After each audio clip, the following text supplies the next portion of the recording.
Shri Ram Narayan Pandey inter college पुसर संत कबीर नगर में सभी छात्रों और सभी गार्जियन और अन्य सभी लोगों का मैं स्वागत करता हूं। आज हम कक्षा 10 के गणित के अंतर्गत द्विघात समीकरण अध्याय से अब द्विघात समीकरण संबंधित जो है प्रश्नों पर हम वार्तालाप करेंगे। अब तक तो हम उसे जो है साधारण सामान्य प्रश्नों को हल कर रहे थे। अब हम उससे संबंधित जो है द्विघात समीकरणों से संबंध प्रश्नों पर वार्ता करेंगे। तो जैसे आप देखें कि आपके अंदर ये लिखा हुआ है पहला क्वेश्चन कि दो क्रमागत संख्याएं ज्ञात करो जिनके वर्गों का योग 313 है। 313 हो। तो अब आप सॉल्यूशन में देखें कि क्रमागत मीन्स होता है लगातार। क्रमागत मीन्स लगातार आपका होता है। तो आप मान लेंगे सॉल्यूशन में कि माना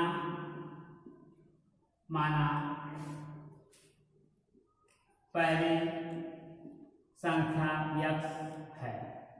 पहली संख्या x है तो क्रमागत मीन्स होता लगातार, यानी कोई भी क्रमागत संख्या पाने के लिए हर एक संख्या में हम एक जोड़ते चले जाएं तो हमें अगली संख्या प्राप्त हो जाती है।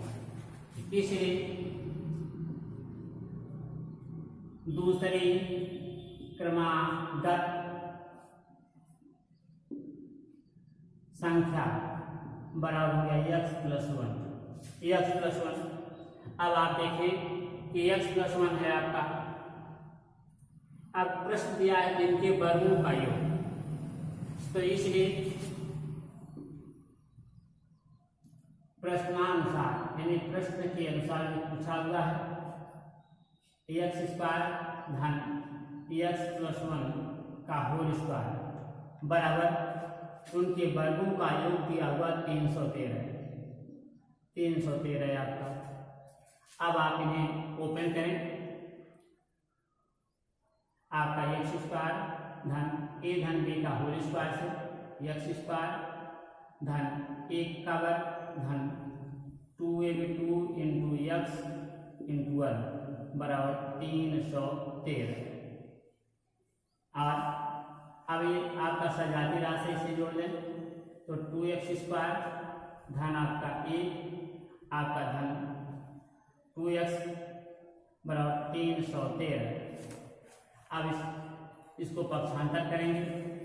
आप 2x² धन आपका 2x इक्वल टू 313 माइनस 1। आप इसे पक्षांतर करें। आपका हो गया 2x² प्लस आपका 2x बराबर 313 में से एक आपका माइनस हो जाएगा तो आपका 312। अब आप यहाँ देखें, आप इसमें पक्षांतर करके भी या वैसे कॉमन ले सकते हैं। यदि आप यहाँ 2 कॉमन ले लें तो x² प्लस आपका x बराबर 312। यदि 2 से यहाँ से आप काट दें तो देखें आप इसमें 2 से यहाँ कैंसिल 2 1 2 हो गया। 2 1 आपका 2, आपका ये 2 बचे 10, 2 6 12। आपका r x² प्लस x बराबर 156। इसे आप पक्षांतर कर दें। r x² धन x माइनस 156 बराबर 0। अब इस पद को अब आपका यह द्विघात रूप में सम्मानित हो गया। अब आप इन्हें आप ax वर्ग धन bx धन c के रूप में तुलना करें तो आपका x वर्ग का गुणांक a है, x का गुणांक भी 1 है और c का मान -156 है। अब 156 है। 156 इसका पहले हमने बताया है कि यदि व्यंजक x वर्ग धन bx धन c के रूप में हो तो पहले हम ac का गुणा करते हैं, अर्थात 156 में 1 का आप गुणा करेंगे तो 156 होगा। अब 156 को ऐसे दो खंडों में आप विभाजित करेंगे जिस वर्ग को गुणा के जिसका योग अथवा अंतर आप जो है 1 के बराबर हो। तो आप यहाँ देख लें 156। यदि आपको वैसे नहीं खंड आता है तो आप उनका खंड कर दें। 156 में छोटी संख्याओं से काट लें। आप 2 से काटें, 2 सत्ते 14 आपका, 2 अट्ठे 16। फिर आप 2 से काट दीजिए, 2 3 6, 2 9 18। फिर आपका 2 3 6 आपका 2। अब आपका आ गया 3, ये नहीं कटेगा, फिर 3 13। अब देखिए इसका फैक्टर बन गया 2 9 4 यहाँ 12, 12 गुणे 13, 12 गुणे 13। और अब 13 में से 12 घटा देंगे तो इसका मान भी 1 आ जाएगा। तो अब आप इसका फैक्टर बन गया 13 गुणे 12 या 12 गुणे 13। तो अब आप इसे लिख सकते हैं।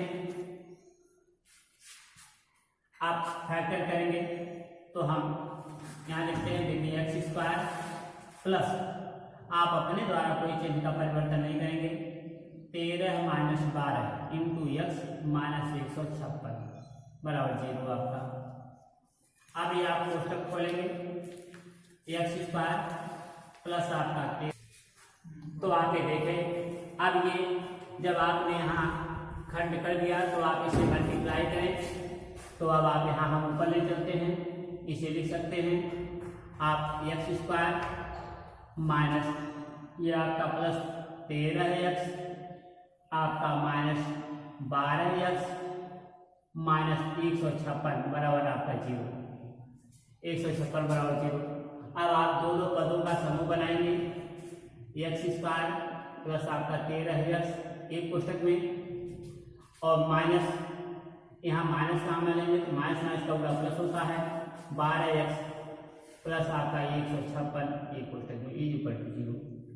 अब यहाँ कॉमन फैक्टर आप देख लें तो इसमें x आपका है, x प्लस आपका 13 एक कोष्टक में, माइनस यहाँ आपका 12 कॉमन ले लें तो x प्लस आपका आ गया 13 इज इक्वल टू 0। अब आप फिर कॉमन फैक्टर देखिए x प्लस 13 है, इम्प्लाई दैट x प्लस 13 एक कोष्टक में, दूसरे कोष्टक में हो गया x माइनस 12 बराबर 0। अब ये दोनों मान 0 के बराबर है, क्योंकि x प्लस 13 बराबर 0, इसलिए x बराबर आ गया माइनस 13। अब आप देखें, मैंने पिछले कक्षा में और शुरुआत करते समय भी बताया था मैंने कि आपका संख्या ऋणात्मक नहीं होती है, क्योंकि यहाँ लिख भी सकते हैं आप संख्या ऋणात्मक नहीं होती है। जब संख्या ऋणात्मक नहीं होती है ये संख्या मान हो गई। पुनः x माइनस 12 बराबर 0, इसलिए x बराबर आ गया आपका 12। ये आपका पॉजिटिव मान आ गया, अर्थात यह पहली संख्या हो गई, अर्थात पहली संख्या आपका आ गई 12। अब ये x बराबर 12 हो गया तो आपका पहली संख्या बराबर आपका आ गया 12। दूसरी क्रमांक संख्या देखिए x प्लस 1 है, इसलिए दूसरी क्रमांक संख्या बराबर हो गया x प्लस 1, अर्थात आपका आ गया 12 प्लस 1 बराबर आपका 13। इस प्रकार संख्या प्राप्त हो गई, संख्या बराबर हो गया 12 का मान आपका 13। पुनः आप ध्यान दें, अब आप पढ़ रहे हैं द्विघात समीकरणों से संबंध प्रश्न। तो कुछ प्रश्न हैं जो उन्हें द्विघात के रूप में बदलना है, बदल करके आप सॉल्यूशन करेंगे। तो जैसे पहला प्रश्न आपके सामने उपस्थित था कि दो क्रमांक संख्या ज्ञात कीजिए जिनके वर्गों का योग 313 है। तो आपने माना कि पहली संख्या x है, दूसरी क्रमांक संख्या x प्लस 1, मैंने बताया कि किसी भी इस प्रकार से दो नहीं आप हजारों की क्रमागत संख्या ज्ञात कर सकते हैं। किसी भी संख्या में यदि एक जोड़ते चले जाएं तो आपको पहली संख्या प्राप्त होती चली जाती है। तो दूसरी संख्या आपका ये प्रश्न हो गया। कहा है जिनके वर्गों का योग 313 है, वर्गों का योग 313 है। तो देखिए प्रश्नानुसार पहली संख्या का वर्ग दूसरी संख्या का वर्ग बराबर 313।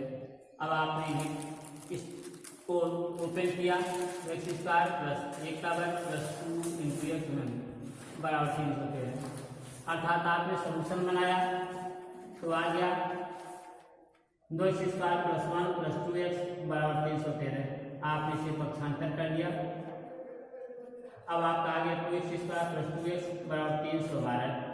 ये घटाया, यहाँ दो कॉमन लेकर आपने काट दिया तो मान प्राप्त हो गया x स्क्वायर धन x बराबर 156 और x square plus x minus 156 बराबर 0। अब यह द्विघात समीकरण के रूप में बदल गया। अब आप इन्हें जो है जब आ गया तो द्विघात समीकरण को हल करने के लिए मैंने बताया है कि पहली विधि आपकी आसान गुणनखंड होती है। ये गुणनखंड न हो तभी आप सिद्धाचार्य सूत्र का प्रयोग करें। अब आपने इसको 156 को देखा, 156 के दो खंड हुए 12 और 13, तो 13 में से 12 घटाएंगे 1 आ जाएगा। आप अपने तरफ से कोई भी मान परिवर्तित नहीं करेंगे। आपने लिखा x square plus 13 minus 12 into x minus 156। अब आपने इन्हें गुणा कर दिया, गुणा करने के बाद आपने दो दो पदों का समूह बना लिया। अब यहाँ जब आप माइनस कॉमन लेंगे तो माइनस माइनस का गुणा प्लस होता है। अब पहले समूह में x कॉमन था, x प्लस 13 आ गया। दूसरे में आपने 12 कॉमन लिया, x प्लस 13 अर्थात x plus 13 into x minus 12 बराबर 0। x प्लस 13 बराबर 0, इसलिए x बराबर हो गया आपका माइनस 13। संख्या कभी भी ऋणात्मक नहीं होती है। अब x माइनस 12 बराबर 0, x बराबर 12 अर्थात ये संख्या आपका करेक्ट है, पॉजिटिव आ गई।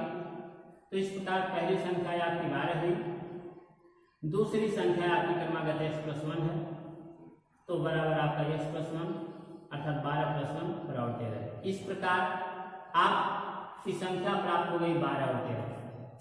यदि आपके पास आंसर पुस्तिका नहीं है तो आप उन्हें चेक भी कर सकते हैं। 12 का वर्ग धन 13 का वर्ग, आप दोनों संख्याओं के वर्ग को जोड़ोगे तो उसका मान आपका 313 प्राप्त होगा।